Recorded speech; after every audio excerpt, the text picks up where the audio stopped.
सुप्रभात दोस्तों। प्रभात हिंदी क्लासेस में आप सभी का हार्दिक स्वागत है। जैसे आपको पता है कि हम सगुण भक्ति धारा पढ़ रहे हैं और अब तक हमने अग्रदास जी के बारे में पढ़ा है। ठीक है, हम अग्रदास पढ़ चुके हैं। तो जान लेते हैं कि अग्रदास के महत्वपूर्ण पुस्तकों के बारे में जान लेते हैं। ठीक है, तो अग्रदास जी ने हितोपदेश उपखाना बावनी लिखा है। ठीक है, दूसरे नंबर पर आता है ध्यान मंजरी। ठीक है, उनके बहुत ही महत्वपूर्ण ग्रंथ है ये। ठीक है, ये एग्जाम में आता है कि ध्यान मंजरी के लेखक कौन है, तो ये आप याद कर लीजिएगा।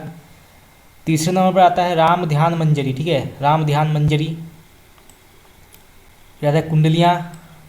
ठीक है, और फिर अष्टयाम या रामाष्टयाम। ठीक है, अष्टयाम या रामाष्टयाम। ठीक है, उनका पुस्तक है।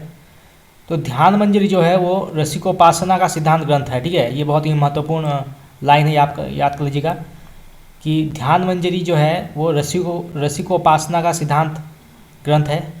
कुंडलियाँ जो है वो नीति परक है। ठीक है, नीति परक है कुंडलियाँ में लिखा है। और अष्टयाम या रामाष्टयाम जो है वो संस्कृत भाषा में रचित। ठीक है, संस्कृत भाषा महत्वपूर्ण ये है। संस्कृत भाषा में रचित सीता वल्लभ राम की दैनिक लीला का चित्रण किया गया है। ठीक है, अष्टयाम में। तो ये आप बहुत ही इंपॉर्टेंट ये क्वेश्चन आ जाता है कि अष्टयाम में कौन सी भाषा का प्रयोग किया गया है, तो वो है संस्कृत भाषा। ठीक है, क्या इसमें क्या है, तो है सीता वल्लभ राम। ठीक है, सीता वल्लभ राम की दैनिक लीला। ठीक है, याद रखिएगा दैनिक लीला का चित्रण है। तो ये कितने क्वेश्चन बन गए, एक।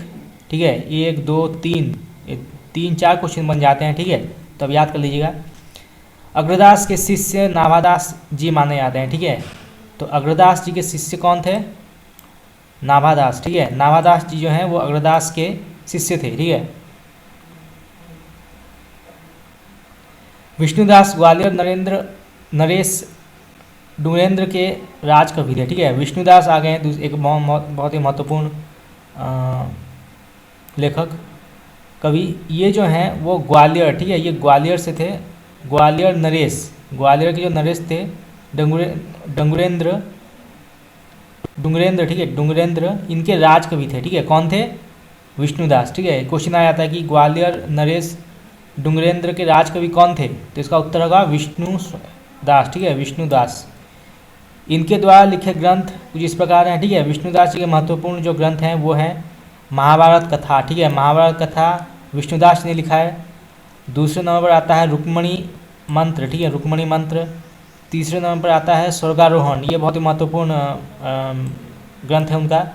फिर आता है रामायण कथा। ठीक है, रामायण कथा चौथा बहुत ही महत्वपूर्ण ग्रंथ है। विष्णुदास कृत रामायण कथा राम कथा संबंधी हिंदी का प्रथम प्रबंध काव्य है। ठीक है, तो जो विष्णुदास के द्वारा रचित रामायण कथा है, ठीक है, रामायण कथा, ये राम कथा संबंधी हिंदी का प्रथम प्रबंध काव्य माना जाता है। ठीक है, रामायण कथा। ठीक है, याद रखिएगा किसके द्वारा रचित है, विष्णुदास के द्वारा रचित है रामायण कथा। ठीक है, ईश्वरदास ने सत्यवती कथा, बहुत ही महत्वपूर्ण क्वेश्चन है ये कि ईश्वरदास की सरस्वती कथा की रचना किन्होंने की है, तो वो है ईश्वरदास। ठीक है, 1501, ये भी बहुत महत्वपूर्ण है। 1501 ईस्वी में सत्यवती कथा का रचना किया ईश्वरदास जी ने। ठीक है, इन्होंने फिर भरत मिलाप की रचना की और फिर अंगद पेंज। ठीक है, अंगद पेंज की रचना भी इन्होंने की। तो ये तीनों ग्रंथ की रचना जो की वो थे ईश्वरदास। ठीक है, ईश्वरदास जी ने इन तीनों ग्रंथ की रचना की, याद कर लीजिएगा। गोस्वामी तुलसीदास, अब गोस्वामी तुलसीदास ये आ गए हैं। ठीक है, गोस्वामी तुलसीदास राम भक्ति शाखा के प्रतिनिधि कवि हैं, बहुत ही महत्वपूर्ण कवि हैं गोस्वामी तुलसीदास जी। ठीक है, इनका सामान्य विवरण इस प्रकार है। ठीक है, इनका परिचय दिया गया है। तो तुलसीदास जी का जन्म जो हुआ था वो हुआ था 1532। ठीक है, और मृत्यु हुई थी 1623। ठीक है, 1623 ईस्वी में। ठीक है, ये बहुत ही इंपॉर्टेंट डेट है, याद कर लीजिएगा। 1532 से 1623। ठीक है, ईस्वी में। इनके पिता का नाम था आत्माराम दुबे। ठीक है, इनके पिता का नाम था आत्माराम दुबे और इनके माता जी का नाम था हुलसी। ठीक है, हुलसी देवी इनके माता जी का नाम था। इनकी पत्नी का नाम था रत्नावली। ठीक है, बहुत ही महत्वपूर्ण नाम है ये, रत्नावली, याद कीजिएगा, रत्नावली। इनकी दीक्षा गुरु थे नरहैयानंद। ठीक है, नरहैयानंद इनके दीक्षा गुरु थे। ठीक है, और इनके शिक्षा गुरु, ठीक है, शिक्षा गुरु थे शेख सनातन। ठीक है, शेख सनातन। तो आप याद रखिएगा, कन्फ्यूज मत होइएगा। जो दीक्षा गुरु थे, ठीक है, दीक्षा जिन्होंने दी थी वो थे नरहैयानंद, ठीक है, नरहैयानंद। और जिन्होंने शिक्षा दी, ठीक है, जिन्होंने शिक्षा दी वो थे शेष सनातन, ठीक है, शेष सनातन। तुलसीदास के जन्म स्थान पर बहुत सारे जो विद्वान थे उनके बहुत सारे मत रहे हैं, ठीक है।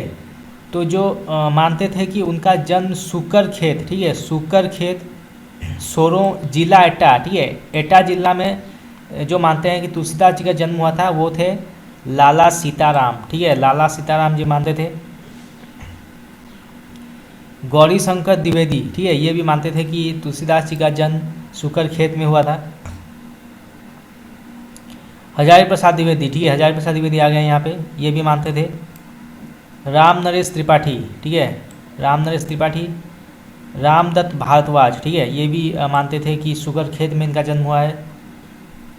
जिला एटा, ठीक है, एटा जिला में इनका जन्म हुआ है, मानते थे रामदत्त भारद्वाज जी।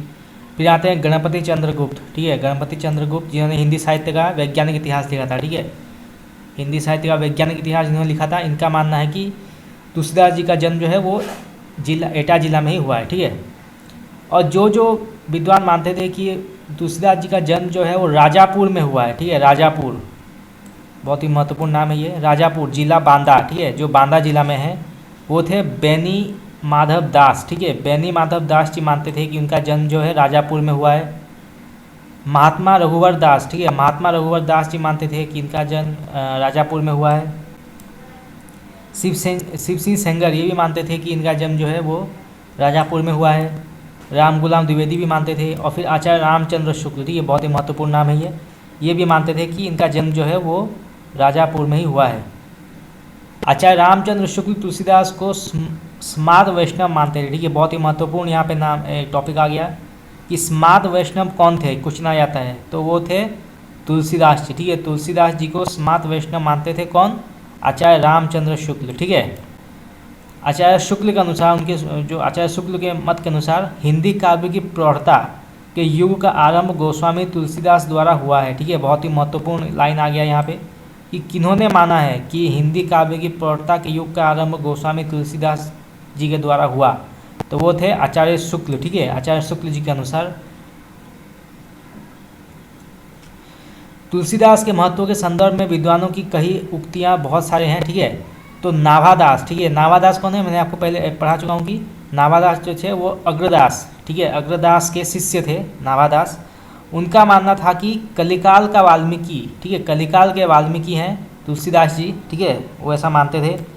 फिर आते हैं स्मिथ, ठीक है, स्मिथ मानते थे कि मुगल काल का सबसे महान व्यक्ति, ठीक है, मुगल काल का सबसे महान व्यक्ति हैं गोस्वामी तुलसीदास, ऐसा उनका मानना था। ग्रियर्सन, जॉर्ज ग्रियर्सन का मानना था कि बुद्धदेव के बाद सबसे बड़ा लोकनायक, ठीक है, लोकनायक यहाँ आता है, लोकनायक कहा जाता है गोस्वामी तुलसीदास जी को। तो ग्रियर्सन जी का मानना था कि बुद्धदेव के बाद सबसे बड़ा लोकनायक जो है वो गोस्वामी तुलसीदास हैं, ठीक है। और यहाँ पे मधुसूदन सरस्वती जी ने लिखा है आनंद कानने कश्चित, ये उन्होंने संस्कृत में लिखा है, ठीक है, ये भी उन्होंने तुलसीदास जी के बारे में लिखा है। रामचंद्र शुक्ल, इनकी वाणी की पहुंच मनुष्य के सारे भावों व्यवहारों तक है। एक और तो वो व्यक्तिगत साधना के मार्ग में विरागपूर्ण शुद्ध भगवत भजन का उपदेश करती हैं, दूसरी ओर लोक पक्ष में आकर पारिवारिक और सामाजिक कर्तव्यों का सौंदर्य दिखाकर मुक्त करती हैं, ठीक है, ये आचार्य रामचंद्र शुक्ल जी ने कहा है तुलसीदास जी को लेकर, ठीक है। फिर से आचार्य रामचंद्र शुक्ल जी ने कहा है कि ये एक कवि ही हिंदी को प्रौढ़ साहित्यिक भाषा सिद्ध करने के लिए काफ़ी है, ठीक है। तो तुलसीदास अकेले काफ़ी हैं हिंदी को प्रौढ़ साहित्यिक भाषा सिद्ध करने के लिए, ठीक है, ऐसा रामचंद्र शुक्ल जी का मानना है। फिर उन्होंने कहा कि तुलसीदास जी उत्तरी भारत के समग्र जनता के हृदय मंदिर में पूर्ण प्रेम प्रतिष्ठा के साथ विराज रहे हैं, ठीक है, ऐसा फिर से आचार्य रामचंद्र शुक्ल जी ने कहा है, ठीक है। डॉक्टर हजारी प्रसाद द्विवेदी, इन्होंने कहा कि भारतवर्ष का लोकनायक, बहुत ही महत्वपूर्ण लाइन है ये, ठीक है, ये एग्जाम में आता है कि भारतवर्ष का लोकनायक वही हो सकता है जो समन्वय करने का अपार धैर्य लेकर आया हो, ठीक है, ये भी हजारी प्रसाद द्विवेदी जी ने कहा है आचार्य गोस्वामी तुलसीदास जी को लेकर, ठीक है। रामविलास शर्मा, ठीक है, रामविलास शर्मा जी ने कहा है गोस्वामी तुलसीदास जी को जातीय कवि, ठीक है, जहाँ पे जातीय आ जाते हैं ना, जातीय कवि शब्द आ जाते हैं, वहाँ पे आप आज रामविलास शर्मा जी को ही मान लेना, ठीक है, कि इन्होंने ही कहा था, ठीक है। आज जाते कभी तुलसीदास जी को। अमृतलाल नागर, तो अमृतलाल नागर जी ने मानस का हंस कहा था, ठीक है। मानस का हंस बहुत ही महत्वपूर्ण नागर जी ने लिखा है, ठीक है। मानस का हंस गोस्वामी तुलसीदास जी को उन्होंने कहा है।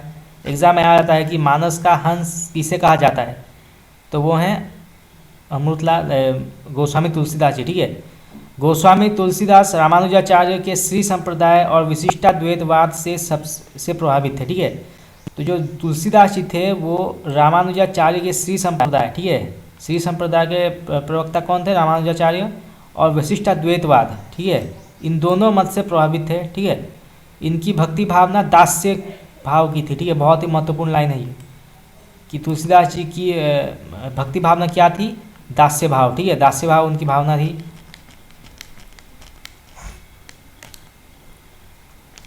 गोस्वामी तुलसीदास की गुरु परंपरा का क्रम इस प्रकार है, ठीक है। तो गोस्वामी तुलसीदास जी की जो गुरु परंपरा है वो इस प्रकार है।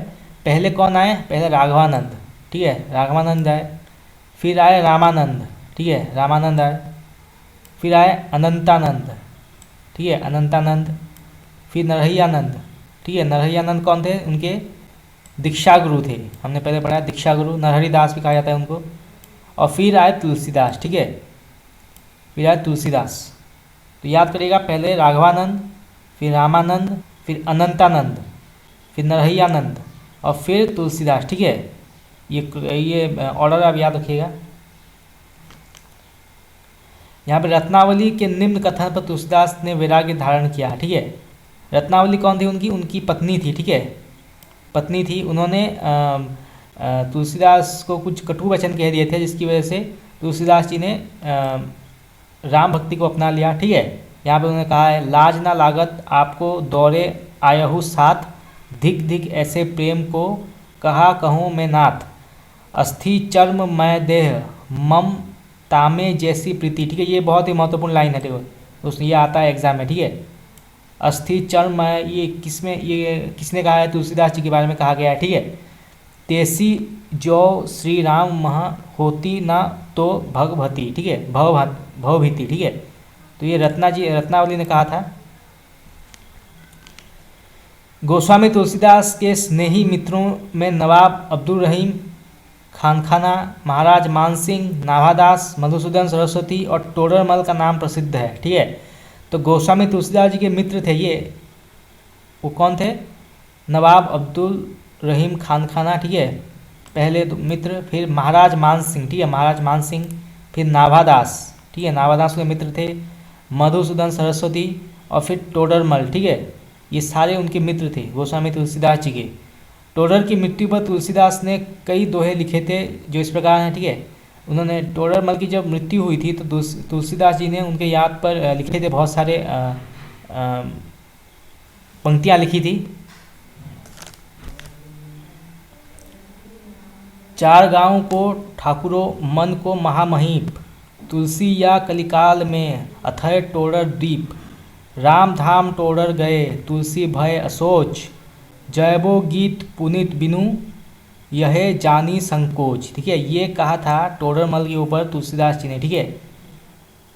तुलसीदास जी ने ये टोडरमल की मृत्यु के दौरान कहा था, ठीक है। रहीम ने तुलसीदास के संदर्भ में निम्न दोहा लिखा है, ठीक है। तो रहीम दास जी ने भी तुलसीदास जी के ऊपर दोहे लिखे हैं, ठीक है। सुरतीय नरतीय नागतीय सब चाहती अस होए, ये बहुत ही महत्वपूर्ण लाइन है, ठीक है। एग्जाम में आता है कि ये पंक्ति किसने लिखा है, किस पर आधारित है, तो तुलसीदास जी, ठीक है, तुलसीदास जी पर आधारित है ये। सुरतीय नरतीय नागतीय सब चाहती अस होए, ये तुलसीदास जी पर आधारित है, ठीक है। गोद लिए हुलसी फिरे तुलसी सो सुत होए, ठीक है, ये रहीमदास, ठीक है, रहीमदास से। गोस्वामी तुलसीदास को 12 ग्रंथों को ही प्रामाणिक माना गया है, ठीक है। कितने ग्रंथों को प्रामाणिक माना गया है तुलसीदास जी के, 12 ग्रंथ, ठीक है, बहुत ही महत्वपूर्ण 12 ग्रंथ हैं। तो पहला जो ग्रंथ है वो है वैराग्य संदीपनी, ठीक है, वैराग्य संदीपनी। बहुत ही महत्वपूर्ण उनका ग्रंथ है, जो संवत 1626 से 27, ठीक है, के बीच में लिखा गया। दूसरे में आता है रामाज्ञम प्रश्न, ठीक है, रामाज्ञम प्रश्न वो लिखा गया 1627 से 28, ठीक है, 1627 से 28 संवत, ठीक है। फिर आता है राम लला नहचू, ठीक है, राम लला नहचू, ये लिखा गया 1628 से 1629, ठीक है, 1629। फिर आता है जानकी मंगल, ठीक है, जानकी मंगल लिखा गया 1629 से 1630, ठीक है। फिर आता है रामचरितमानस, बहुत ही महत्वपूर्ण, बहुत ही ज़्यादा महत्वपूर्ण ग्रंथ है ये तुलसीदास जी का, ये 1631, ठीक है, 1631 संवत 1631 में लिखा गया, ये आपको याद कर लेना है, ठीक है। पार्वती मंगल लिखा गया 1643, ठीक है, 1643 संवत में लिखा गया पार्वती मंगल। फिर आता है कृष्ण गीतावली, ठीक है, कृष्ण गीतावली लिखा गया 1643 से 1660 में, ठीक है, 1660 तक लिखा गया कृष्ण गीतावली। फिर आता है गीतावली, ठीक है, गीतावली जिसे पदावली रामायण भी कहा जाता है, ये 1630 से 1670 के बीच में लिखा गया, ठीक है, गीतावली। फिर आता है विनय पत्रिका, एक और महत्वपूर्ण ग्रंथ है उनका तुलसीदास जी का, ये लिखा गया 1631 के बीच से 1679, ठीक है, इसके बीच के अंतर्गत माना जाता है। फिर आता है दोहावली, ठीक है, दोहावली ये 1626 से 80, ठीक है, 1626 से 80 के संवत में दोहावली लिखा गया। फिर आता है बरवे रामायण, एक और महत्वपूर्ण ग्रंथ, बरवे रामायण लिखा गया 1630 से 1680, ठीक है, 1630 से 1680 संवत, ठीक है, संवत याद रखिएगा, बहुत ही महत्वपूर्ण है, संवत याद रखिएगा। कवितावली लिखा गया हनुमान बाहुक समेत, ठीक है, हनुमान बाहुक समेत, ये 1631 से 1680 संवत, ठीक है, इसके बीच में कवितावली लिखा गया, ठीक है। तो ये 12 के 12 ग्रंथ बहुत ही महत्वपूर्ण है तुलसीदास जी के, ठीक है, इनको याद कर लेना है।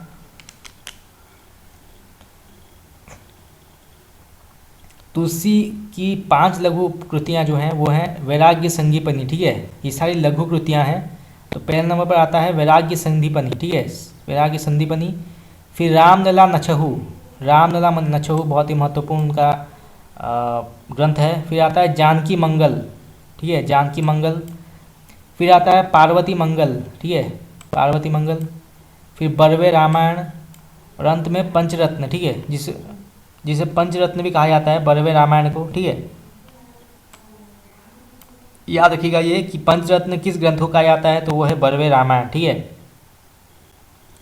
कृष्णदत्त मिश्र ने अपनी पुस्तक गौतम चंद्रिका में तुलसीदास की रचनाओं के अष्टांग योग का उल्लेख किया है, ठीक है। तो कृष्णदत्त मिश्र ने अपनी किस पुस्तक में तुलसीदास की रचनाओं के अष्टांग योग का उल्लेख किया है, तो वो है गौतम चंद्रिका, ठीक है, बहुत ही महत्वपूर्ण क्वेश्चन आ गया, देखिए बहुत ही महत्वपूर्ण क्वेश्चन आ गया कि कृष्णदत्त ने अपनी किस पुस्तक में तुलसीदास की रचनाओं के अष्टांग योग का उल्लेख किया है, तो उसका आंसर होगा गौतम चंद्रिका, ठीक है। ये 8 अंग निम्न है, ठीक है, 8 अंग है। पहला है राम गीतावली, ठीक है, राम गीतावली।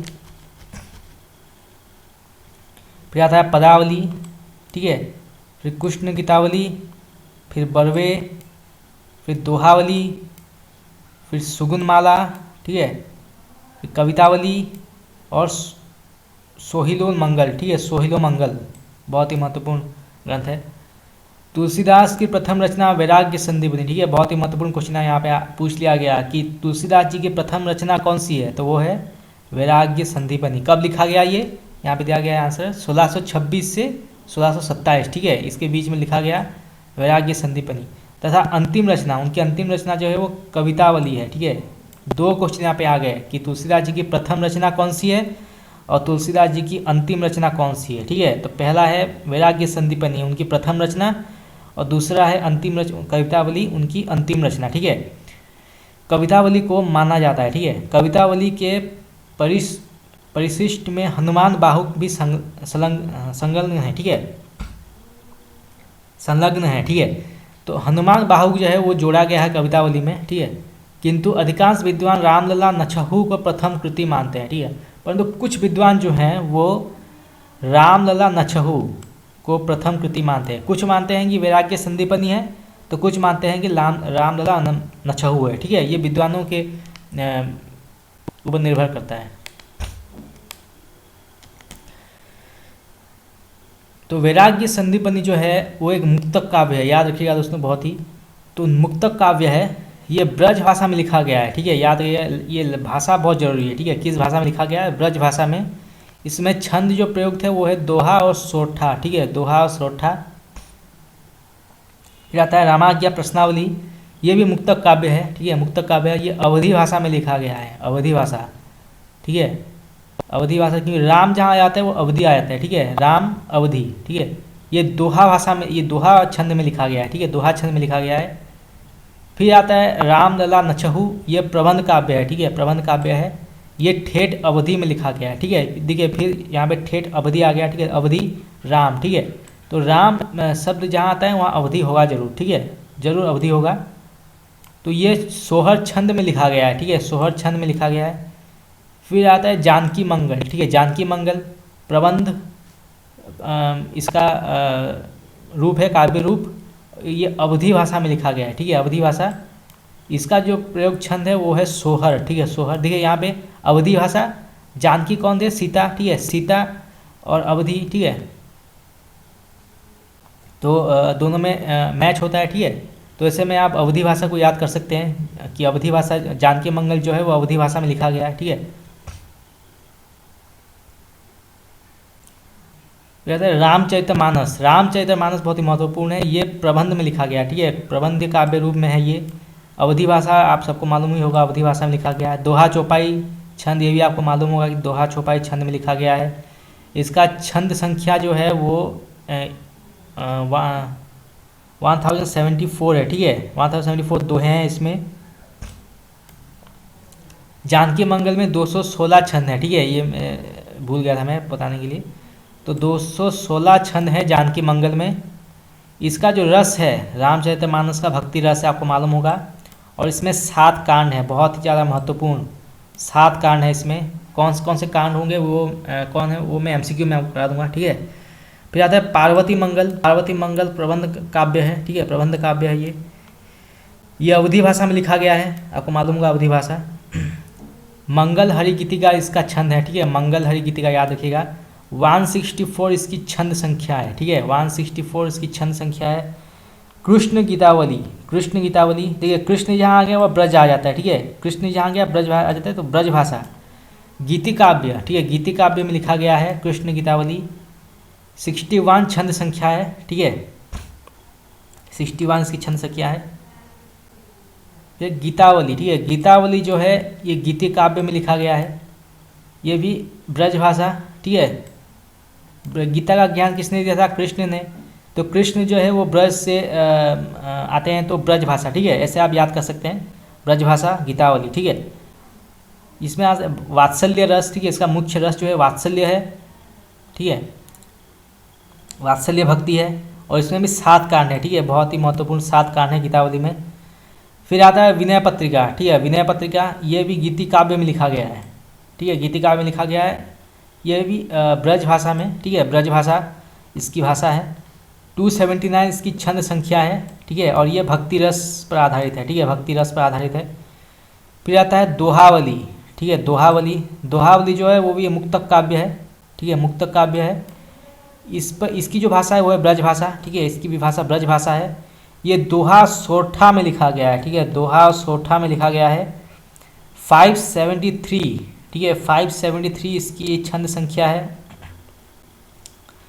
फिर आता है बरवे रामायण। ठीक है, बरवे रामायण ये मुक्तक काव्य में लिखा गया है। ठीक है, मुक्तक काव्य आ जाता है यहाँ पे। ये अवधि, ठीक है, अवधि भाषा में लिखा गया है। राम अवधि, मैंने पहले कहा था कि राम और अवधि सिमिलैरिटी है। ठीक है, तो अवधि भाषा।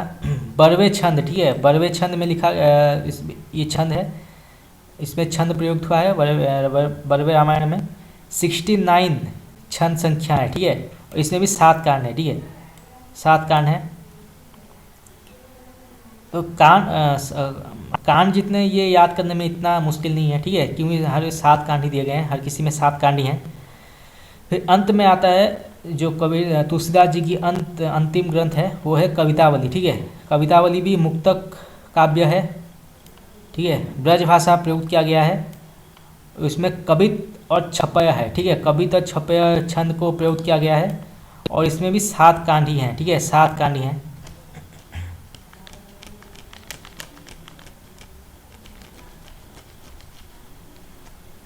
तो दोस्तों आज के लिए इतना ही। कल हम राम तुलसीदास जी के बारे में और पढ़ेंगे। ठीक है, और मैं आपको बता दूं कि इस रविवार को मैं 100 MCQs ला रहा हूँ हिंदी साहित्य से जुड़ी। ठीक है, 100 MCQs बहुत ही महत्वपूर्ण MCQs होंगे वो।